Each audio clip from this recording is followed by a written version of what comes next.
খোদা বেল দুহর হইছে হলে রান্ধন চড়াই যাইয়া এখনো ভালো করিয়া রাঁধতে পারলে রান্ধবা, না পারলে চুলো হলেই যাবা না। তোমার হাতে রান্ধন খাইলে আমার আর বমি। রাঁধতে গেলে একটু 19-20 হইতেই পারে। হাইতে মোরে এরকম কথাটা কইলে কেমনে? ঠিকই তো কইছে মোর পোলায়, রান্দা বাড়ি মনোযোগ দিয়ে করা লাগে, আর তোমার কাম না। তুই যা, আজকে তুই মুখ রান্ধে খাওয়া বাবা।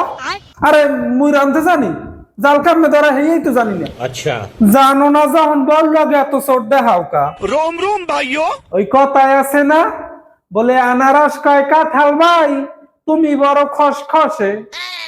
না মানে কইছিলাম কি যে তোমার অত কথা কওয়া লাগবে না, তোমার ওর সাগরে যাইতে কইছে, ওর সাগরে যাও।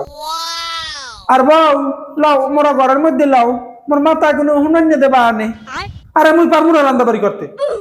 তুই কি কইলি? আয় কিরে যাও না? না মানে কইছিলাম যে চাল দেবো কয় সার, 10 সার দিলে হইবে না? কে মেজমান পাতা বিলারের খোয়াই মুড়ি হুমান চাল ধুয়ে চড়াই দে। কিরে যাও না? যাইতে আছি।